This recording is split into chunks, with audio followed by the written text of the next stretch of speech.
Welcome to part 3. Well, you saw what Yuri was willing to do earlier, and in this part, we may well see what consequences this path may lead to. But with this act having a lot more to do than the first, I'll try to skim through as much as possible by going over the individual characters up to a certain point in this part of the story. Now, the one thing that ties the original cast of this game is the actual plot. Yeah, that first act was just a warm-up. This is where the game really begins, as now we learn of monsters like that one from before, only they can talk. The insipid poison of this world must be purged. We would come to learn of them as Entelecheia, beings born of air, who have the power to absorb air as a means of balancing it out, preventing air from overflowing into the world. This one, Pharaoh, is capable of speech, and he refers to Estelle as an insipid poison. So this becomes Estelle's new reason to try and stay with her friends and continue journeying across the world with them. I'm sorry, Flynn. I realize now I can't just go back to the capital. There are too many things I still need to know. Surely after returning to the capital, you can... The voices of the people suffering in Nora Harbor never reached the capital. I won't achieve anything if I'm not willing to approach these problems head-on. I've come to realize that during my travels. That's why I have to keep going. Of course, to do that, she has to hire help now that Karol has gone and made a guild with Yuri and Judith. All right, super ultra courageous braves, fall out! We can't go with that. We need something easy to say that has a real snap to it. How about something like Brave Vesperia? It's the star that gives off the brightest light in the night sky. But the thing with Estelle is even now she has trouble with trying to decide for herself or have an actual set goal, since she keeps changing her mind on what she wants to do while dragging her friends around. This is something that Judith, who normally does get along well with Estelle, acts blunt about her behavior. I wasn't aware Brave Vesperia was formed to follow your random whims. I'm sorry. That was never my intention. Estelle is about on par with Colette to me, where she's one of the kindest people around, but she overburdens herself with so much. And in her case, she's a noble who's more aware now that the Empire has issues, but wants to do what she can to help people. She even takes on tasks that, as it will be known for even Yuri, no one would want. Like at one point we get caught on a ghost ship, trying to get to Nordopolica to see Bellius, and we find a box that its captain was trying to take to an old town called Jormungand. Even though it might not even exist anymore, Estelle wishes to take it there, and that box surprisingly becomes a key item for at least one person seeking it. Eventually, she does make one decision for herself. She pays the newly formed guild, Brave Vesperia, for traveling with her, and that she would see Pharaoh by herself, because if there's one thing she really doesn't want, is to see her friends get hurt because of her. Do justice and punish the unjust. Huh? Oh, right. That's one of the laws of our guild. There's no justice in letting Estelle march into the heart of the desert all by herself. I don't think I have it in me to break our laws. How about you, Karol?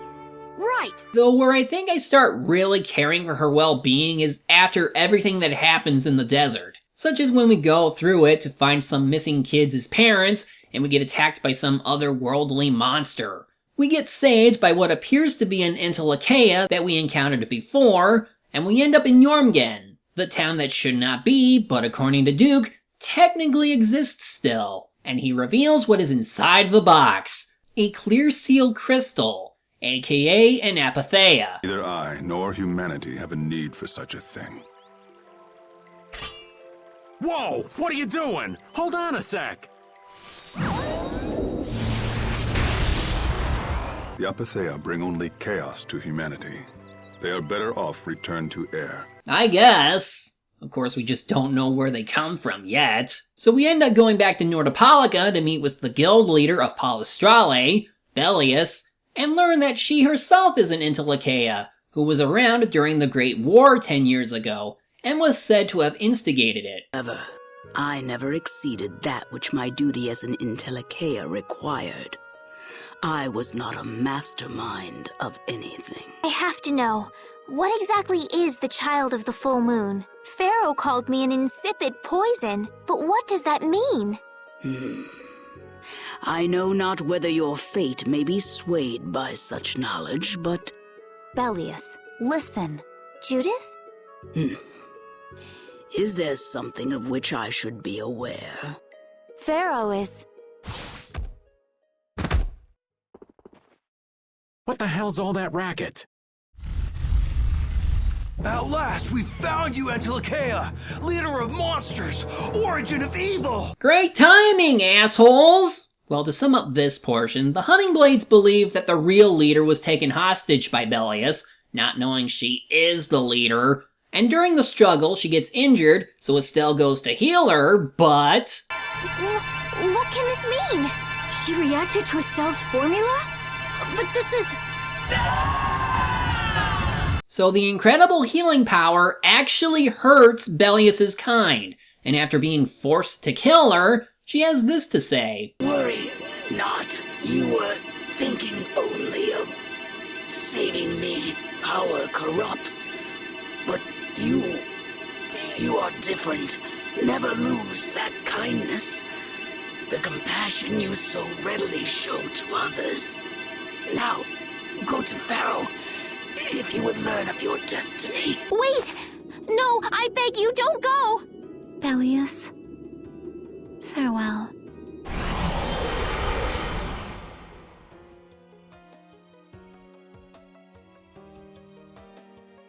My power... It really is a poison. I thought I could help her, but I only brought about her death. I couldn't save her.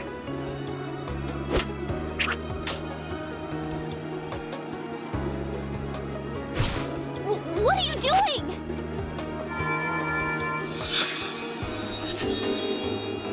There, you saved me, didn't you? What? But I... This would become the basis to most of what Act 2 would be about, learning what Estelle's power is and what it can do, and why some people want to either abuse or kill her for it. She's the most kind person out there, but what does it matter to anyone but her friends who want her to keep being herself? Even Yuri, who hates the Empire and most nobles in general, yet he has a soft spot for her and continually supports her. Speaking of Yuri though, as you progress we see more of the Empire's dark side, as we learn that Kumor has been tricking people into working at Heliord to become nobles, when really the city is meant to be a military base. And I hope you remember to appreciate the work Leviathan's Claw has done for you. Yes, you will be taken care of, Jaeger. You'll take those weapons I sold you and attack the Union. Boom! Oh, and he's working with Leviathan's Claw, the assassin guild that's been after us for a while, led by Jaeger, the German-sounding guy. In the Japanese version, he has an English accent, and I guess because they allude to his peculiar accent, that when localized, this is what they went with. Jaeger is his own kind of bizarre yet fascinating person. But in any case, the fact that Kumor is abusing his power like this really gets to Yuri, especially when we're in Montiac and come to learn that he's been the one sending adults into the desert to look for Pharaoh. Like, this guy gets off on using peasants for fodder, and no one does a thing to stop him. Disgusts me too, to imagine that jerk snoring all nice and cozy in his bed right now. But, Rita, I understand. Lock up a guy like that, and as soon as he's released, he'll just end up doing the same thing again. Yep, you know what they say. The only cure for stupidity is death. The only cure for stupidity is death. So of course, Yuri goes and does just that. And like Rigaud, Kumor is rather pathetic when confronted like this. I am Kumor, the captain of the Imperial Knights, the man destined to become Commandant.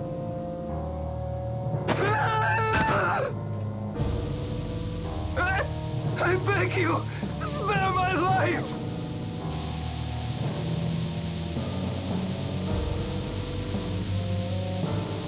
Please, no! Not like this! I don't want to go like this! Tell me, how many times have you heard those very words?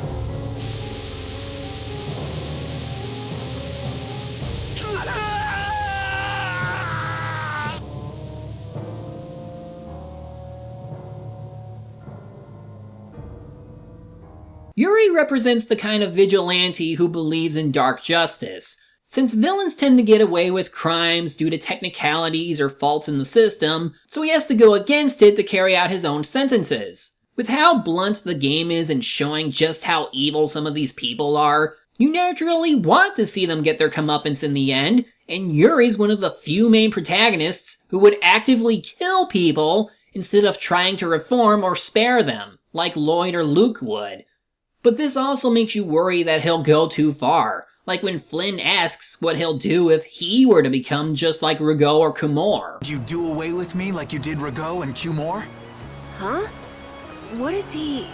If you go and become a villain, you won't be giving me much choice. Of course, Flynn's actions become questionable when he seemingly follows orders to secure passages to Nordopolica and try and obtain the Apatheia. It's like even Flynn is going against his own plans and goals. Just what the hell are you doing? Using the military to get control of the city? That's taking things a bit far. Maybe you're carrying out your duty, but you can't just go around doing everything by force. I thought you were with the Knights to change things like that. I don't know why I'm the one who has to be saying this stuff. You know it full well yourself.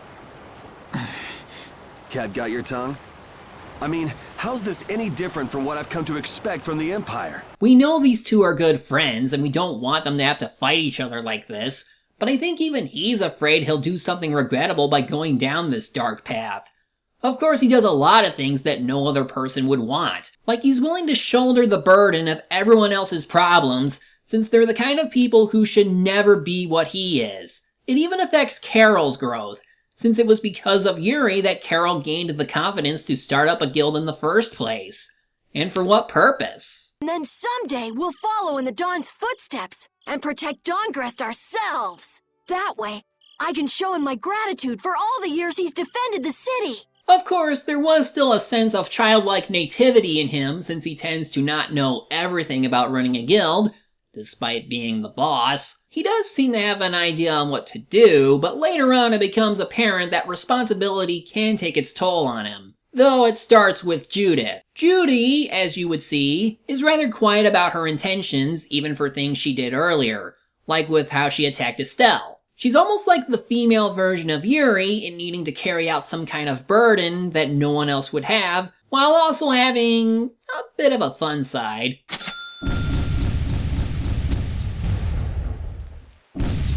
I told you she was the fan service character, but if you look closely later, you'll see what I really mean by it.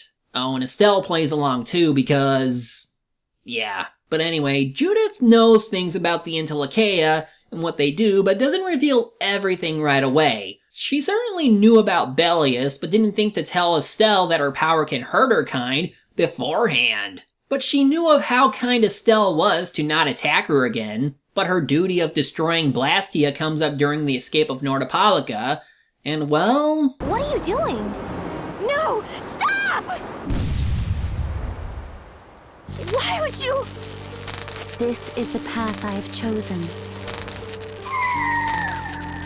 You're that dragon freak! Judy, wait! Goodbye. Judith? Why? Why? Rita, you'll get a turn. Just wait a bit. And since she was a guild member, this of course confuses Karol since he doesn't know what to do other than try to find her. But before any of that, they have to deal with the possibility of war breaking out between the Union and Palestrale, since the Don's grandson, Harry, was the one who hired the Hunting Blades to attack them, if only because of false intel from Leviathan's Claw. So while Karol stays behind to try and talk it out with the fighting guilds, the others confront Jaeger at his mansion and see that even the Don is there. Don knows that nothing will really satisfy the need for vengeance unless someone is killed, so he willingly decided to take his grandson's place, but before he does, he would go ahead and try and kill Jaeger since he's gonna die anyway, so the guild laws will mean nothing to him at this point. It doesn't work out that way, and Karol feels like he failed to stop this from happening. He of course becomes heavily affected by what happens next. So then ask for help. That's what friends are for, right? Dawn! Take good care of them, and they'll be there whenever you need them. So, Who's gonna be my second? Would be my honor. So you're stuck doing a job nobody much wants. You too. No kidding. Yuri, I was looking forward to watching you go places.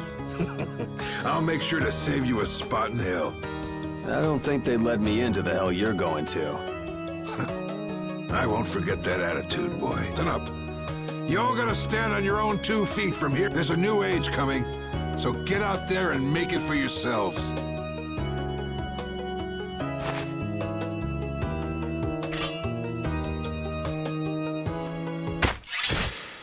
The shock of the Don's death really hits him hard, and he seems to want to give up on brave Vesperia since he couldn't become the man the Don was. So you're just gonna pack it up and quit? Just what was it the Don died for? You, of all people, should know the answer to that. You can always do everything you want, Yuri. You'd never understand how I feel. I'm not tough like you. There's no way I can be like you and the Dawn. It's over. Our guild is... Karol! Don't you remember all the Don told you? Did you forget his resolve? As a member of our guild, I'm going to Mount Temza to find Judy. Huh? Brave Vesperia will go on. Even if you don't, this guild is more than just you now.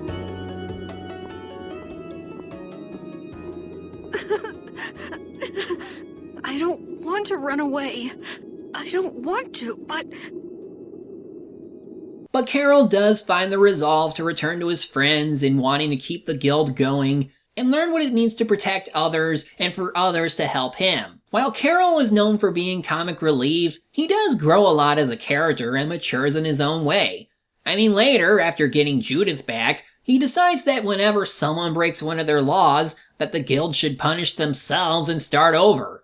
Basically, try to improve so this doesn't happen again, and keep into consideration how your actions might affect everyone else. But what he ends up learning from the Don will come to play later, but for now, they need to find Judith and learn what it is she intended on doing by herself. At Mount Temza, the site of the Great War from 10 years ago... Maybe Raven can tell us. You fought in the Great War, didn't you, old man? Huh? Why? I think only someone who was on the scene would know so much about the war. Really? But there weren't supposed to be very many survivors, right? Very true. I thought I was gonna die back then, too. If only I died then. Things would have been so much easier, too. Wait a while, Raven. You'll get your turn, too. We find that Judith was fighting the Hunting Blades, who are trying to get her partner Baul, who is also an Intellikeia. But it's here we learn her reasons for destroying Blastia. They were of a certain kind, called the Hermes Blastia, which consumes a lot more air than normal, which causes the air crane to create more air, which can be catastrophic to the planet if left unchecked.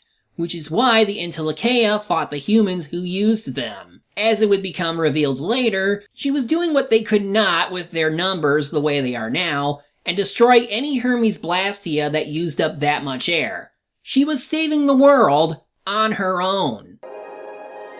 You could have mentioned that. Why didn't you say something? Were you gonna save the world all on your own? Are you stupid? This is also the start of another friendship blooming between Rita and Judith.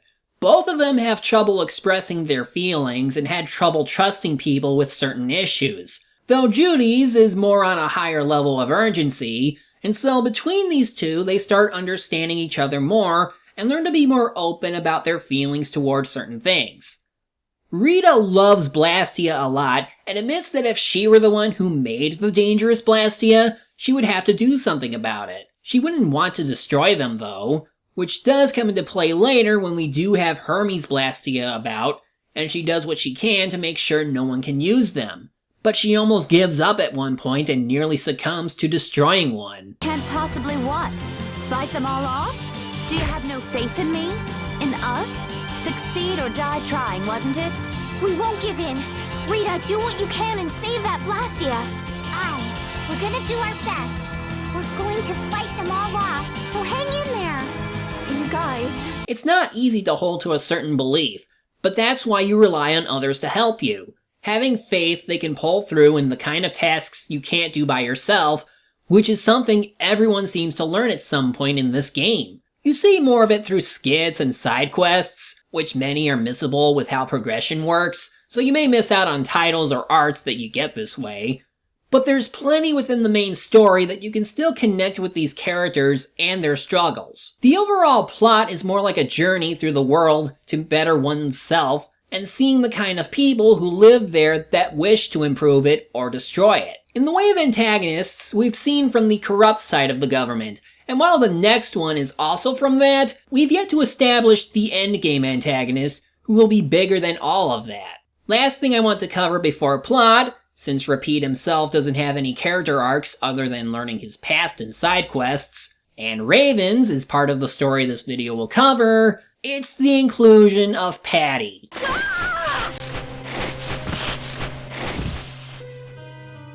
It's Yuri! While early on, Patty would pop out of nowhere and interact for a bit, she doesn't start joining your group until you reach the ghost ship, where we learn she's a pretty unique fighter. The effects of her arts are based on what form she's in, giving her the motif of a gambling pirate, though like Lilith from Tales of Destiny R, she can be seen as a joke character with how she fights, which isn't a bad thing as I enjoyed playing as Lilith in that other game, even if she was different in the original Destiny where she wasn't a joke per se. But back on Patty, she's like if Lilith had an actual character arc, since we learned that Patty has amnesia and people believe her to be the granddaughter of Ifrid. This leads to people treating her poorly due to association with the man who massacred a lot of people and betrayed the Union. While her normal behavior may vary with some people, I do at least like her enough where I don't want to see her hurt. In fact, I want to punch some of these assholes for treating her like this just because she's related to someone. Really? In any case,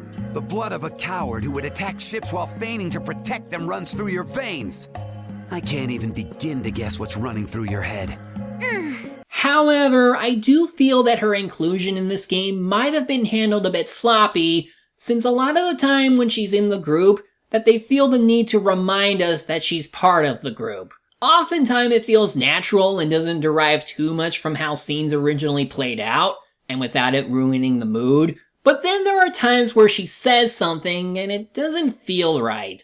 Like, it seems like she isn't the kind of person who should have said something then, and that she hasn't really connected with us enough to say important stuff. I don't know how else to explain it, since in those moments I tend to think something is wrong about half the time. Then there's the matter of her story arc being injected into the main plot, like how Ifrid and the Don knew each other, so when Patty gets a chance to talk to the Don... Just how you figure coming down here be the smart thing to do? Who's that little kid? I ain't no little kid. Sorry about that. Patty, huh? Why don't you come over here and show me your face? You're a dead ringer for Ifrid. The very spitting image. Huh? Then it really is true that Patty is Ifrid's granddaughter? Granddaughter? You're his... I never heard nothing about that scoundrel having a granddaughter. It's like suddenly we changed the subject from needing to stop a potential war from happening to, oh hey, I know your grandfather. Let me tell you about that thing in the sewers before I die. Also for the English version, it's jarring going from David Lodge to Jamieson Price and back to David in the same scene. But anyway, I feel like Patty should have been a completely optional character whose character arc doesn't always intertwine with us, but any hints we find could help her out in some way, like during a large side quest and the reward would be to keep her outside of that quest. Since if they're going to treat her like Lilith and give her joke attacks, then maybe they should have left her as purely optional. And unlike Flynn, who was a part of the main story more to warrant joining you anyway, Patty's is so unrelated to you that it stands to reason why it should have been this way. At any rate, after getting Judith back and getting our airship essentially, we head to where Pharaoh lives and learn straight from him what Estelle is. I understand that I am a threat to the Entelecheia, but you said that I am a poison to this world. What is this power I have? Just who is the child of the full moon? If it is true that my existence cannot be tolerated, then it's okay if I have to die.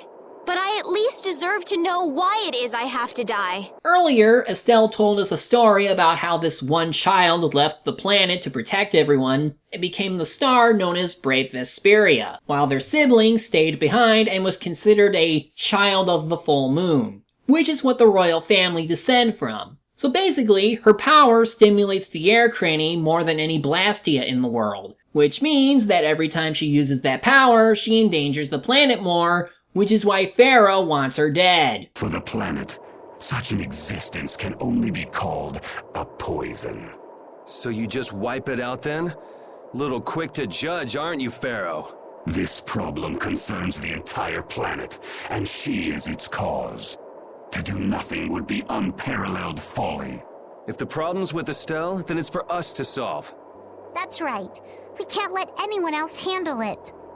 The gravity of this situation is beyond your grasp. You don't honestly think that everything's gonna be all sunshine and rainbows if Estelle dies, do you? It would at least eliminate one problem. This becomes one of those situations where the fate of the world hinges on the existence of one or more individuals, and do they matter in saving the world? It isn't fair to her that she was born with this power and she should have to die because others find her dangerous, so it should fall to people like Yuri and friends to do something about this, since their kind had a hand in this, so they should be the ones to fix things, and not Pharaoh. He soon accepts their resolve and leaves Estelle to us. It's okay if I have to die? What the hell was that? I'm sorry. I don't want to hear that again. I'm sorry. Now we decide to head to Ospio, and after some talk, Judith suggests the guild talk with one of the Cridians in town about their home city of Miorzo, as she believes there might be something there that can tell us what was done in the past to prevent the excess flow of air. We learn we need to find a special bell to open the gate to the city, and to clear out this one forest of theirs with strange visitors invading it. The bell is located in this one cave, which also happens to have a mass grave for those killed in the Black Hope massacre. This devastates Patty, since she was hoping what was said wasn't true, but oddly none of the graves say Ifrit on there. Just one that says Cypher. Well, with the bell in hand, we head to Egathor Forest, and the Royal Guard is here. But they're usually run by Alexei. No, he can't be a villain. I mean, he doesn't sound like he could be one. I mean, sure, he seemed suspicious, but not evil, right? Also, Patty feels like she wants to leave the group because she might hurt her new friends. I don't know how many of you caught onto her little secret by now, but I'll hold off on it since later she gets back her resolve to stay with her friends, since they want her here too. So after disabling the Blastia, Judith uses the bell to call down a giant floating Entelecheia that holds the city of Miorzo inside him. It's the birthplace of all Blastia, and all the Blastia here are shut down and have no cores. The people are said to be weird, which is different from the other elf-like races in these games that tend to persecute and all that. Maybe they're like the Armarcians and Graces. We meet the Elder, who is the strangest of all. You know what's helpful? There's this magic cucumber that'll turn any dish into a gourmet meal. But through him, we learn that Blastia cores were made from Apatheia, meaning, like X-Spheres in Symphonia, our greatest tool was made from living beings. We also get shown a mural that only a Cridian can reveal, and we learn about a terrible creature that came from the air disturbances, a being called the Autophagos, made of air itself, which was eventually banished by all the races in the world. They don't know about the ring in the picture, but this is disturbing to hear. Hearing the world's prayers, life faded from the child of the full moon. The Autophagos disappeared into the void. What? The world's prayers. Life faded from the children of the full moon. Our world was preserved, but the story shall remain here for generations to tell of our sin. What's that supposed to mean? There is no further explanation of what each of these phrases may mean. Our ancestors created the Blastia, which led to the downfall of their entire civilization. They then chose to abandon the Blastia and sever their ties with the outside world. So, there is a chance we may lose Estelle somehow. Is that it? So in the end, any Blastia will cause the problem that happened long ago, and unfortunately, everyone relies on it too much to simply stop using them. Rita believes in a formula that can condense the air into something similar from what it originally came from, and thinks Estelle's power relates to it. So we're supposed to go looking for some formula that researchers all over the world can't find? Now you're really dreaming. I will figure out this formula. For Estelle and for me. Yeah, you do that. Huh? Raven, where are you going? For a walk. All this talk about saving the world, the ultimate goal of magical research. This conversation's a little much for old Raven to keep up with. Now's the time to bring up Raven and his arc that's coming up. Raven has mostly been snarky and often cynical, but ever since Mount Temza and learning he participated in the Great War, he's been acting a bit down lately, and even talking about dying a lot. But after he goes off for his walk, we don't see him or Estelle for a while. In fact, one of the warp Blastia in town got turned on, and the two haven't been seen since. It's then Yuri remembers something. Well, only the living have the privilege of saying they'll fight to the last breath. And words like conviction and resolve don't mean much to a dead man. Just who are you anyway? What does the head of the Knights want with you? So Raven might actually be a spy or something. We trace their location to Jormungand thanks to the Antilocheia holding the city, and we find the town back in its original ruined state. Duke and that one Antilocheia leave, and we get approached by... They got away. There's no time. This isn't what I would have chosen, but so be it. Alexei, what are you doing here? Ah, looking for the princess? I'm impressed you found your way here. What? Alexei's the bad guy?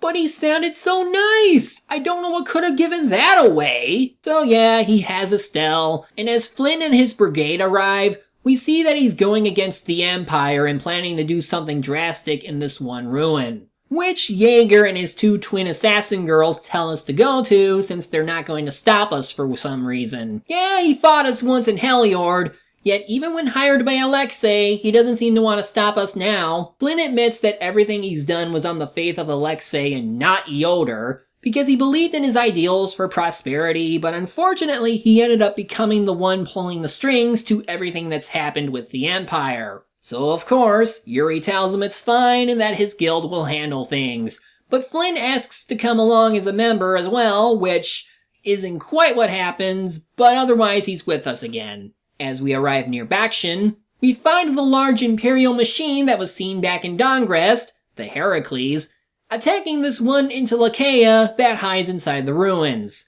When we get there, we see Alexei bringing Estelle inside while she's trapped in some kind of sphere. He's worked her power in a way that lets him control it using apatheia and knocks everyone out for a bit. Luckily, Flynn's brigade shows up to help, but he still needs to help Estelle rather than go back to Eoder right now. It must be pretty damn inconvenient to be a knight, huh? How can someone like you... How can the captain possibly consider someone like you his friend? Our captain is the ideal to which we all aspire. He's the epitome of an Imperial knight. Oh yeah, Sodi has grown quite the hate boner toward Yuri. Since he's pretty much a criminal and yet Flynn seems to change when they're together, it gets annoying to say the least. The shrine itself is a massive maze, but one we have Karol make a map for us as we go, and then we come across a barrier that Alexei got through with Estelle somehow. How are we gonna get through? Well, the Duke of Vague Exposition shows up to say he came to calm the air crinny using his sword, which to Judith means killing Estelle. What is it with blaming all the world's problems on a single girl? An unstable child of the full moon cannot be ignored. You're as hard-headed as Pharaoh. I thought as a human you'd see things differently. Our common bond as humans is nothing. A single life cannot be privileged over the fate of the world. Yeah, never mind that without a bunch of those single lives, there'd be no world. Listen, she may be a bumbling, sheltered excuse for a princess, but she's one of ours. She's none of your concern. So back off! Do you say that knowing just how great a threat her existence poses? What we know has got nothing to do with it. Our motto is always do what's right. And if that means having to get up close and personal with you, then so be it. Very well. The time has come to show me the resolve that so impressed Pharaoh. This is Dein Nomos. It is the only manner in which the air may be quieted. Raise it and calm your mind. The sword will take care of the rest. So yeah, he's willing to trust us in doing our job in saving Estelle, and gave us the long-missing sword to the Imperial throne. As a weapon, it's not Yuri's most powerful one, but it does give him the special skill which lets him perform his mystic art. These are powerful moves that you can do when you're in Overlimit level 3 by holding down B while performing any art. By this point, there are weapons or side quests that allow characters to earn these skills, and they're nice to have given their damage output. Of course, in this version, everyone who was playable originally would receive one more mystic art that requires being in Overlimit level 4, holding down B and A after any art, and hoping you fulfilled the requirements needed for them, which for many just need you to have used certain arts for a number of times during the game and or completing a side event. Patty is the only one to have one mystic art, though technically with how it works, it has multiple arts in one. I should also mention the existence of skills that turn your arts into altered arts, which are basically different versions of some arts. To learn them, you have to use them at least 100 times for strike arts, and at least 50 times for magic arts. Then you no longer need the skill to trigger them since they stop working from their original art afterwards. So we confront Alexei, who is using Estelle to finish off that one Intellekea we saw earlier, and when he tries using her power on us, Yuri uses Dein Nomos to manipulate it. Alexei says he's going to use her as a means to saving this world, and Estelle doesn't want to be around us anymore since she's only hurting us. But then as they leave us to the Royal Guard, we finally get to meet this Schwan guy. What is it, Repeat? I suppose there's no fooling the nose of a dog. That voice! Wait, Raven? Huh? The old man? What's going on?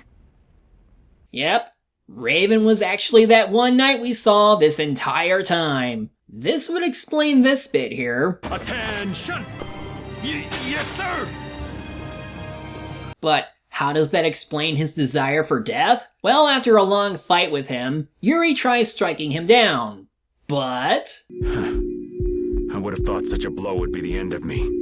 Of this cursed body. So, Raven's pretty much a zombie. Raven died during the Great War, but was brought back to life with a Blastia that runs on a person's life energy rather than air. Because of what he experienced, Raven didn't intend on coming out of here alive, especially now that Alexei plans on burying everyone down here. You said you just get to lay down and die right here. Even if all your travels with us were just some joke to you. Are you trying to tell me your anger at the Dawn's death was just an act too? I thought the guilds never quit until the job was done. Wasn't that his dying wish? You go on living until the end.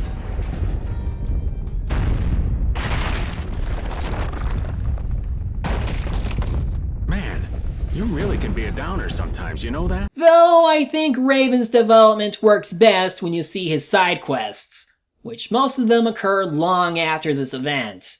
Otherwise, he pretty much has as much main story development as Judith. Of course, he helps blast a way out of here, but...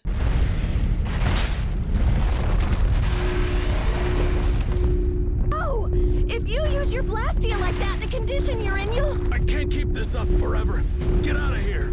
Oh man! Captain Schwan! Alexei's headed for the capital. There, he'll implement the final stages of his plan. The rest, I'll leave in your hands. Raven! Raven! Karol, come on. But... Move!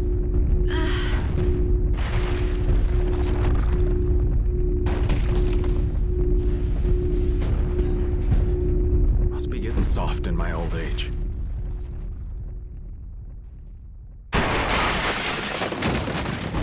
Oh no! Raven got Leon'd! Well, with his dying breath, he told us to go to Salpheus, which means having to chase after Heracles since it's heading there as well. We tell LeBlanc and crew the bad news and start flying to Heracles, and when we get on, somehow those three got here before us. What sort of face do you mean? Must be some poor sap with a pretty ugly mug.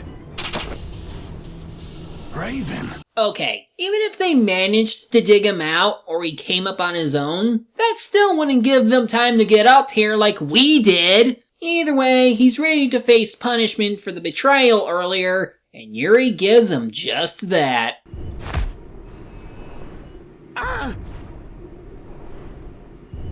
Your life belongs to brave Vesperia now. From now on, whether you live or die depends on us.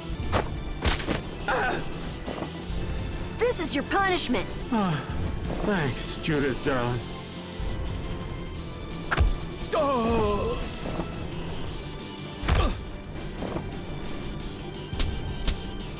I didn't want to feel left out. Guess I'm joining in the fun too. Brutality. That settles that then. So now we have to make our way to the control room, since that's likely where Alexei would be, and we get another upgrade to the Sorcerer's Ring. The last two upgrades are optional, and you find them inside these air cranny caverns after starting a certain side quest. After going through the massive tank, we find that Alexei isn't here. This thing was just one big decoy while he went on ahead to Zaphias, but he left Zagi here to mess with us. I didn't mention this before, but during our first visit to Nordopolica, we do fight him in the arena, and it's at that point he got a Blastia on his arm. Since his obsession with killing Yuri is so great, he's now willing to dismantle his body to do it. Hell, even after we kick him out of Heracles, he still gets back up to hinder our progress. Will nothing stop him? Let's do it!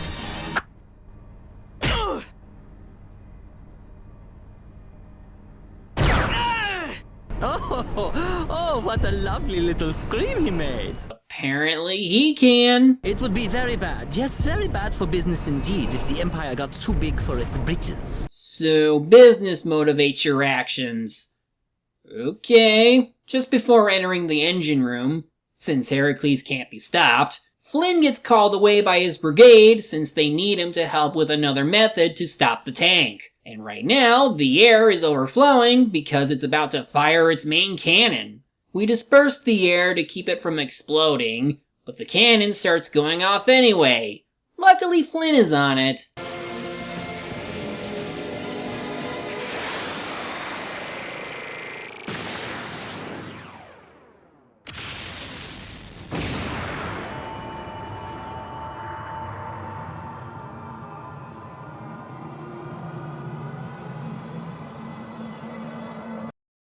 And the Union considered going to war with these guys.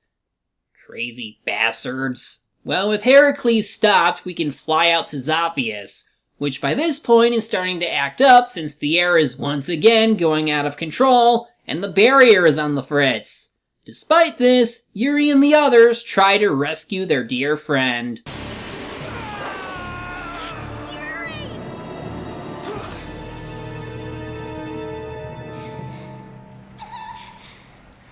Estelle!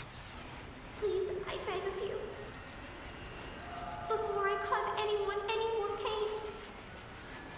Please, Yuri. Kill me now.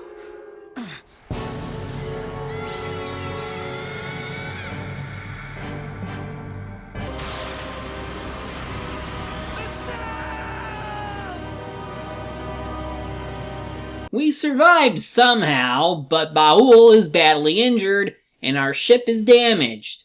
So while he goes to recuperate, we head to Capua Nor to regroup. By this point, it's gotten bad in Zaphias that people are starting to notice and panic. Also, that cannon blast did damage Mead Hill. Not to the point where we can't go back later, but we need to find another way to the capital now. Luckily, we learn about a frozen coastline that forms at around this time of year that we can use to get around to get back to the main continent. Of course, the area has this large fish monster that likes to stalk us and push away ice blocks for us, like it's leading us to an air crane. Uh-oh. We're up on this rock, right? We'll be fine. Or not.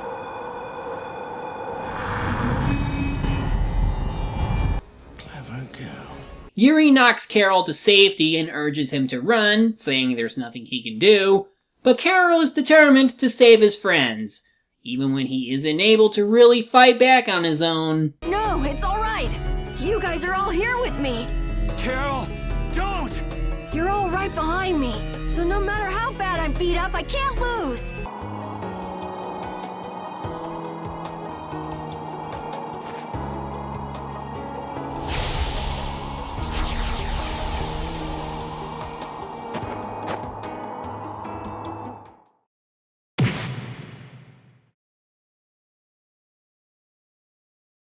Karol!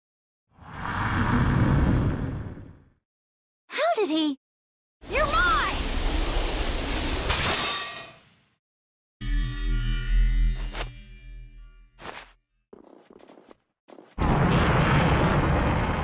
And that was Karol's finest moment.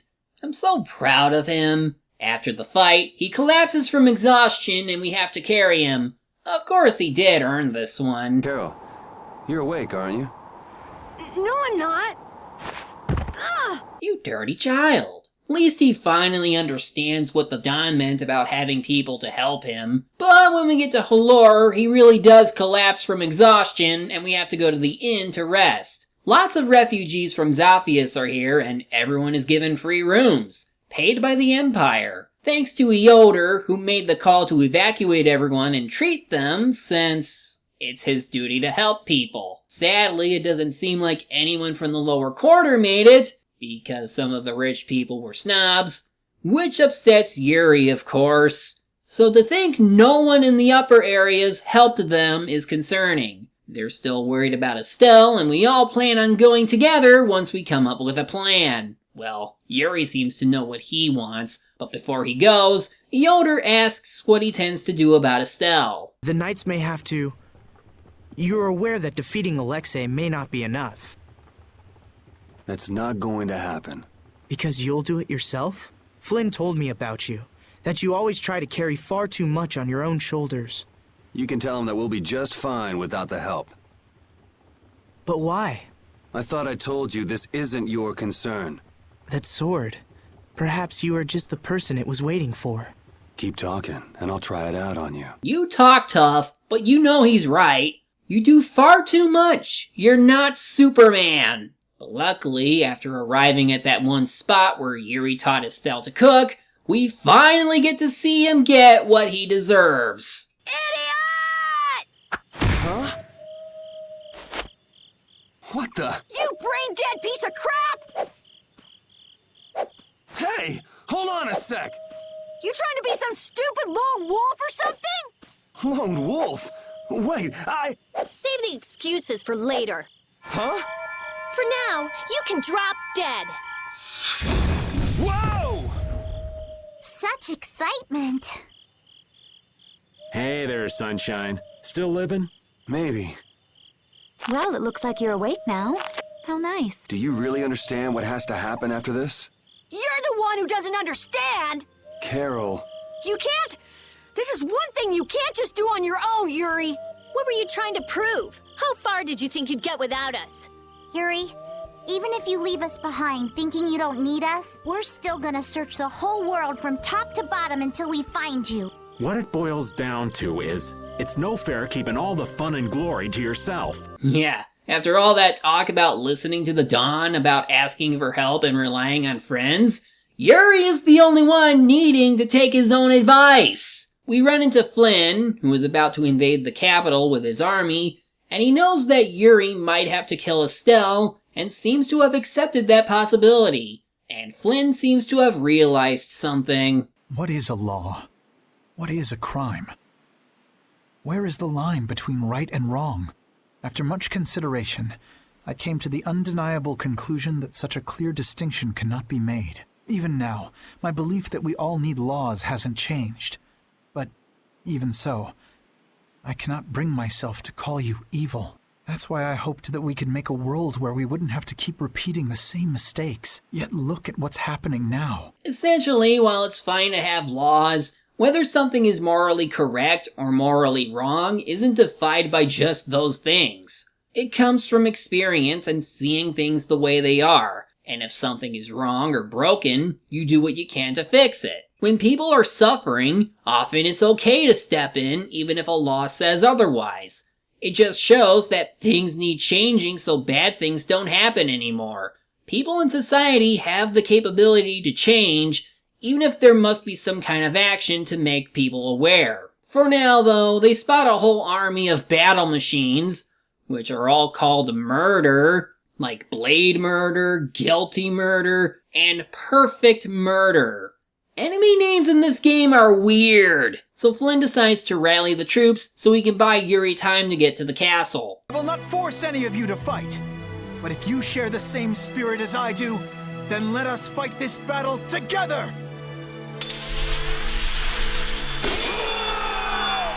Flynn really is amazing! Imperial Knights, straight ahead!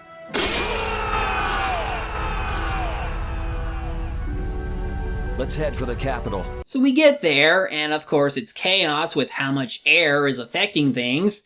Even the monsters are air sick. But also the lower quarter is completely blocked off, so there's no way of knowing if anyone survived. Yuri seems distraught about it, but once we get inside the castle, we learn that LeBlanc and crew actually saved everyone. Thanks to these knights, we escaped the fog and came here. They saved our lives. I am prepared to receive punishment for violating my orders. I say, we will take the same punishment. Punishment? I'm just an old man, boys. Anyway, isn't it the duty of the knights to protect the citizens? You did well. This is great, Yuri! I forgot how tough everyone was. What was I worried about? As tough as he really is a downtown softie. Now we just need to get to the Sword Stair, which is where Alexei and Estelle are, and it involves activating these angel statues in a certain order with the Sorcerer's Ring. However, before you can do that, we have to reach the room the passage to the top is, and we run into that woman Alexei was always with, Chroma. Who is it you would fight for? What do you mean? That poor, pathetic young girl? She doesn't need your pity. You are being really vague. Come on, spit it out already. I cannot know what that one saw in all of you, but I wish for you to stop him. Yeah, her time in this game is weird, but that's something to save for the final part of this review. For now, it's time to kick Alexei's ass and save Estelle! You can let her go now and save yourself some pain. Or we can break you first. Sorry to be a bore, but let's say I refuse both of those. I'd be happy to decide for you. The princess was splendid. Her power equals the ancient children of the full moon. Every person has a role, and the princess has played her part exceedingly well. Yeah, just let her go or we'll... Oh, you did release her. Well, that was easy. Of course she's under mind control. Dude, she is not a Blastia. Go to hell. As they say to him, everyone has a right to choose how they live, and he shouldn't get to choose for them. But for now, using an artificial version of Dane Nomos, we're forced into fighting Estelle. Not once, but twice. The second time is with Yuri alone, but first we see what Alexei was doing this entire time. The secret of the Sword Stair is that it's like a key to the real prize.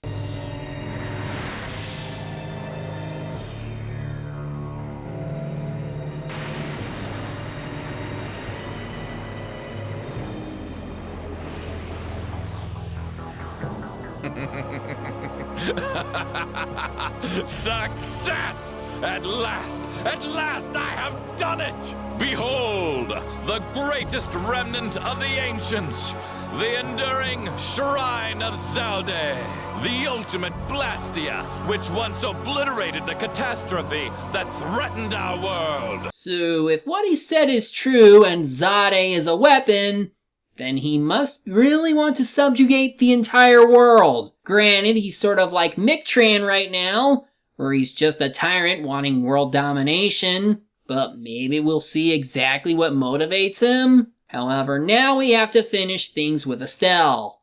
in a rather painful fight. Please, before I can hurt anyone else, please, kill me.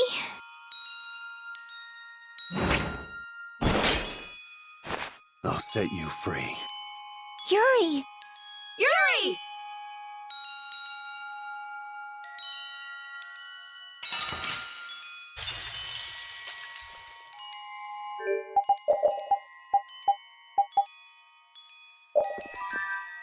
That's...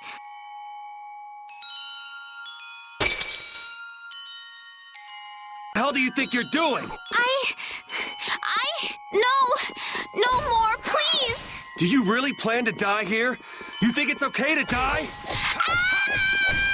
Look me in the eye! Estelle! Are you just gonna let your life end like this? Like someone else's tool?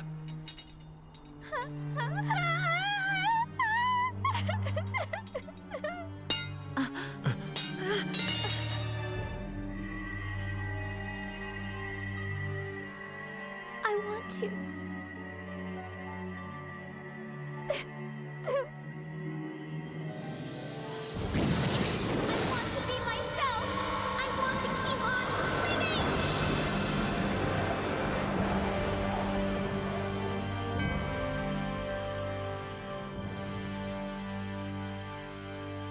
Hooray! We saved Estelle! Wait! The system! Oh no! Estelle's gonna die! Well, Rita has a plan. Use Dane Nomos to take control of the system and stop what's happening. All with everyone's help, of course. What did I say? We're not gonna lose you. When brave Vesperia does something, we do it right. Okay.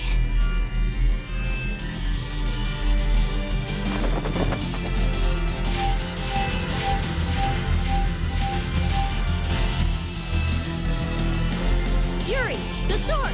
Here!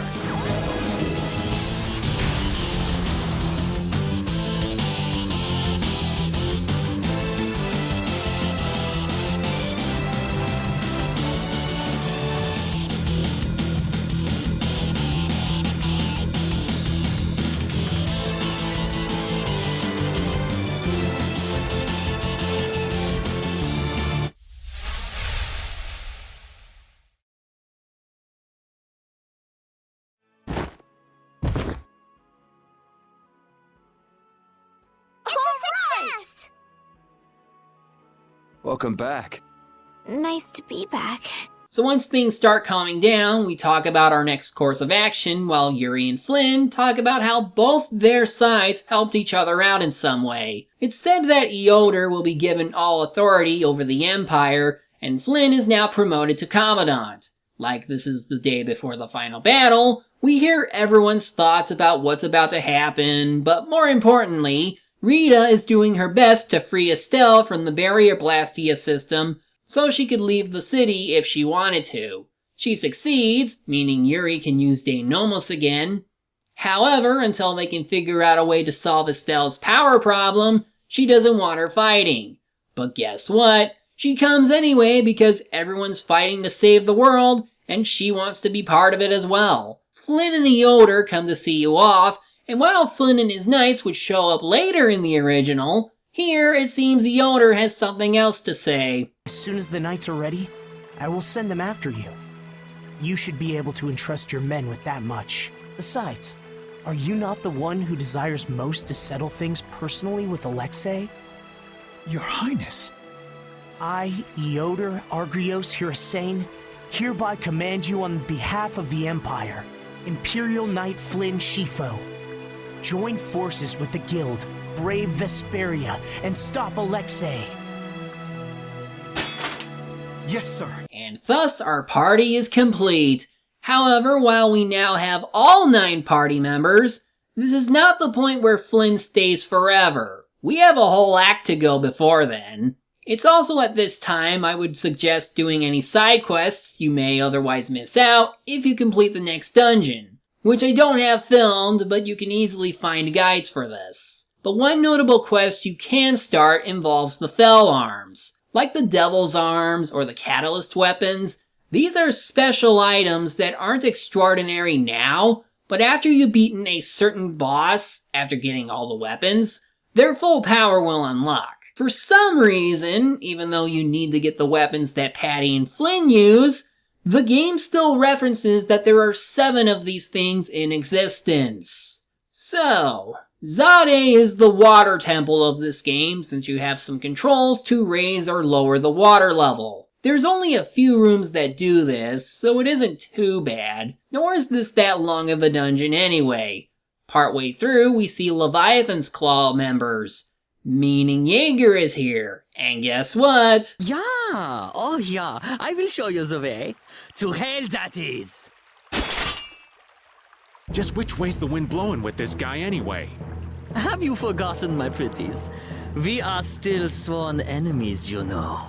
Things were destined to end this way between us. And like Raven, he seems to have a Blastia heart as well, thanks to Alexei, meaning he was indebted to him as well. He doesn't say much to why he fought alone, and honestly, we don't learn much else of anything else, unless you're willing to go into side questing. Otherwise, he was just a strange man whose motives made him more complex than we give him credit for. Soon enough, Sodia and Witcher show up since the Knights are fighting Alexei's forces, and together we confront Alexei, who reveals that he's only changed his methods in trying to save the planet from itself, and then goes about his master plan. No true reformation could occur so long as I followed the means presented by the Empire. You should understand this well. I promise to free this world from the Entelakea, from the air, and from this pitiful empire. This world shall be reborn. I don't give a damn what you're doing this for. But you're making a lot of people cry. None of you, none, thinks the Empire is in the right. The ends don't always justify the means, boss. These kids taught me that. I could never agree with your way of doing things. A way that is filled with pain. If you truly have no intention of changing your ways, then... The guilds and the Empire both have good points. You can't just wipe them out and start over.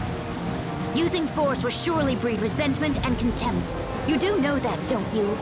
There's no guarantee the world you'd make would be any better than this one. All very good points to why this level of extremism is wrong. Alexei is of course going to have to fight us since he hasn't figured out the formula to this place, though he's got enough power in his sword that he can use some of the power in this place to his advantage. As far as the fight goes, he's somewhat like Van in Abyss with his art selection, but his mystic art hurts like a mother effer. Thankfully, you can survive with at least 1 HP, but you better have treats on hand if you want a quicker heal. Even after we win, it seems like reaching the top has allowed Alexei to control Zade. Yuri and Flynn try to stop him, but... Flynn!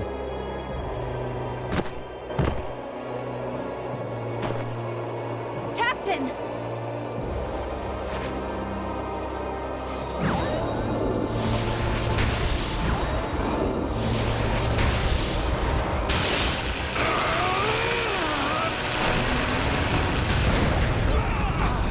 Well, he's down, but Zade activates anyway. Is this the end of the world? Well, not yet. It's not because this thing is a weapon, but rather...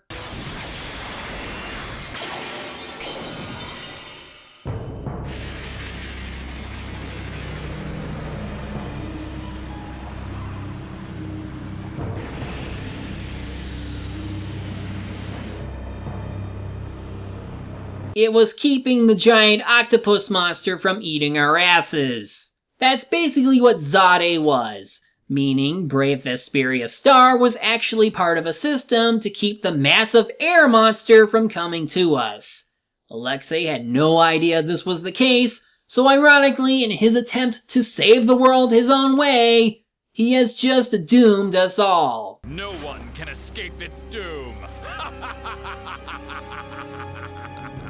Shut up already, you bastard!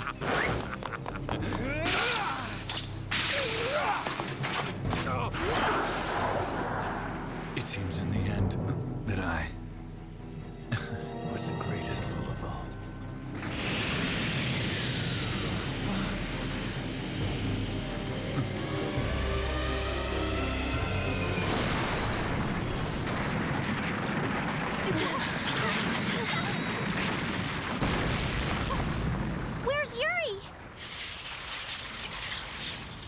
sure that he's over there somewhere.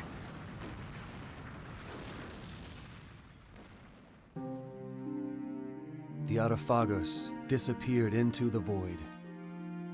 Yeah, well, guess they didn't really say they destroyed that thing. They just went off and left this piece of crap remnant behind. Flynn?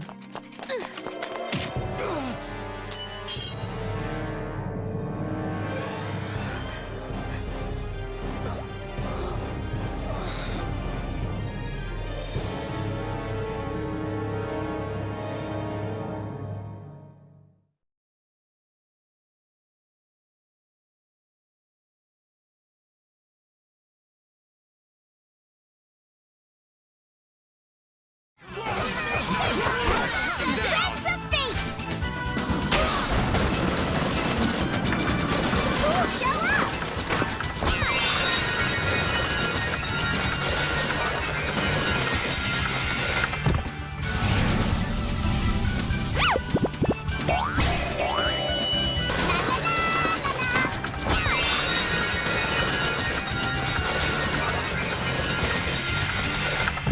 Oh, there you